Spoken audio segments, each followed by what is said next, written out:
Peace, family. I'm doing this video in response to Pastor Jamal Bryant. He's one of the organizers behind the boycott on Target.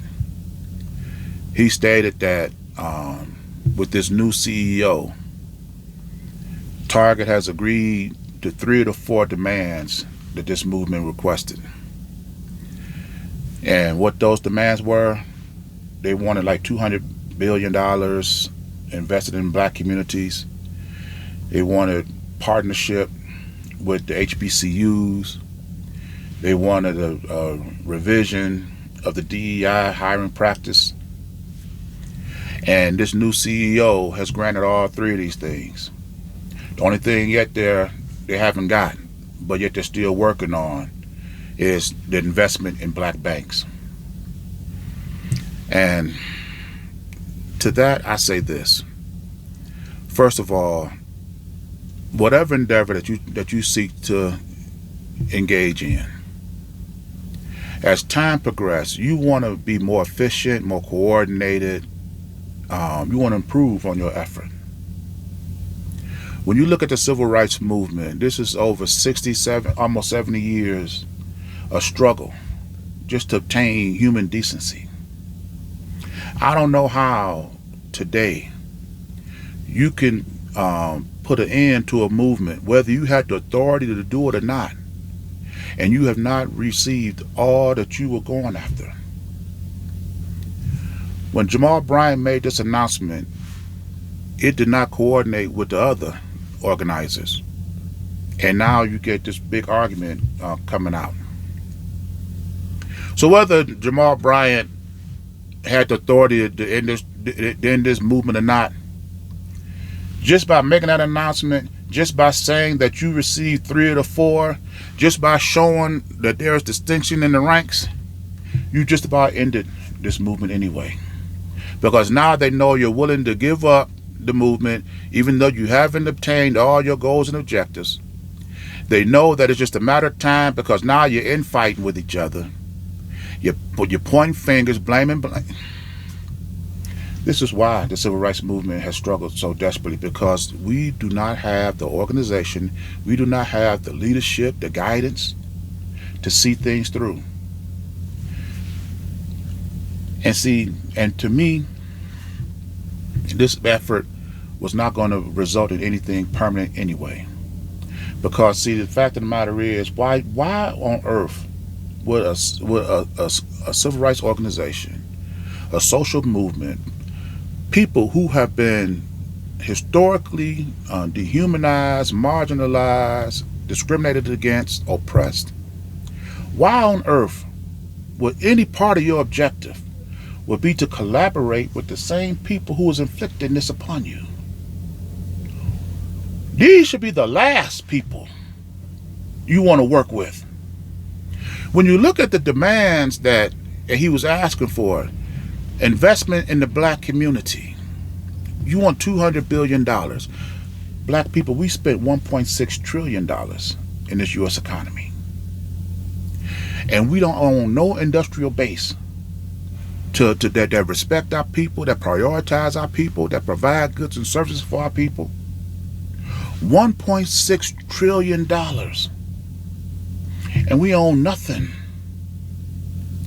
As opposed to aligning yourself, partnering with your oppressor, why don't these civil rights organizations or these civil rights leaders partner with their people? Coordinate an effort. Give the people something they can really look forward to. Ownership, control, self-determination. Not all that.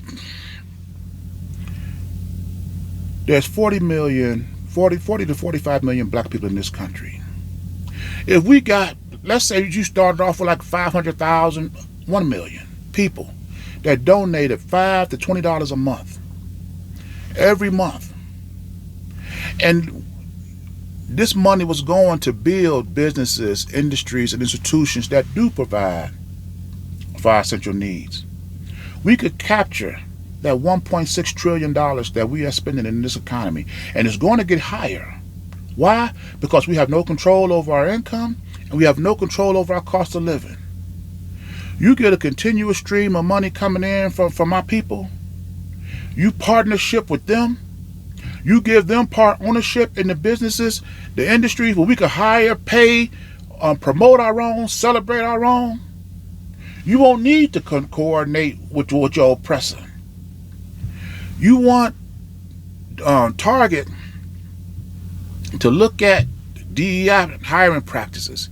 You want them to collaborate with HBCUs. So let's say Target did do that. They partnered with HBCUs and they're going to relook at their DEI hiring practice. Do you think Target is going to hire, pay, and promote black people at the same rate and pace they pay and promote their own people?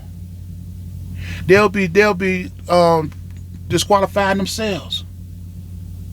There's no way on earth Target or their affiliates is going to prioritize black people the same as we would.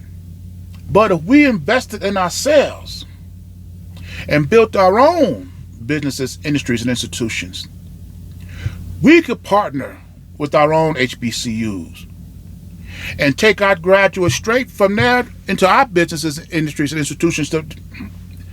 This is not hard. This is not difficult.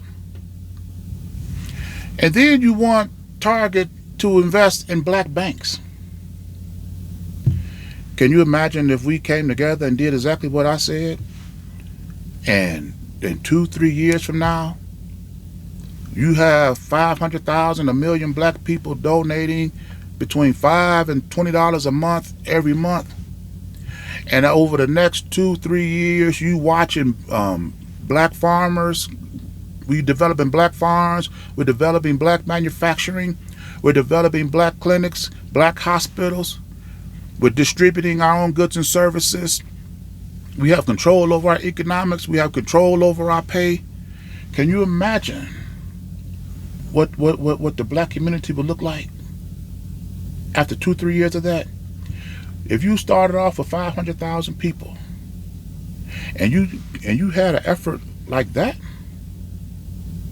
how many would you have after 2 years when you could see black communities being prosperous? You see the black love, the black commitment, the black excellence, us hiring our own, celebrating our own. You align yourself with your oppressor with no way to hold them accountable. As soon as the numbers start to change to benefit black people, they would stop. You know, let me say this. When Jamal Bryant said that he was going to end this movement, even though Target has not invested in black banks, let's say once you ended the movement, Target had no incentive whatsoever to invest in black banks. Now you done went against your organization. You done announced the end of the movement. How do you, Jamal Bryant, restart this movement again once Target say, you know, we're not going to invest in black banks? How do you go back and start this whole movement all over again? You see, like I say, everything that we are asking for somebody else to do for us, we can do for us. The only thing we lacking is organization, leadership, and trust. That's it. But we don't have no lack of trust when it comes to funding these pastors or these fake civil rights leaders. But when somebody with an actual plan to achieve all these things and more, the first thing you talk about is being screwed. Well, you're being screwed right now by contributing to a system that you have no control over your income, no control over your cost of living. No, you don't get no ability to make your own laws, nothing. But we don't see that. But one of these days, unfortunately, we will. I'm in this video here, and as always, these are my thoughts, my opinions. I invite you to leave yours in the comments, and I'll see you in my next video.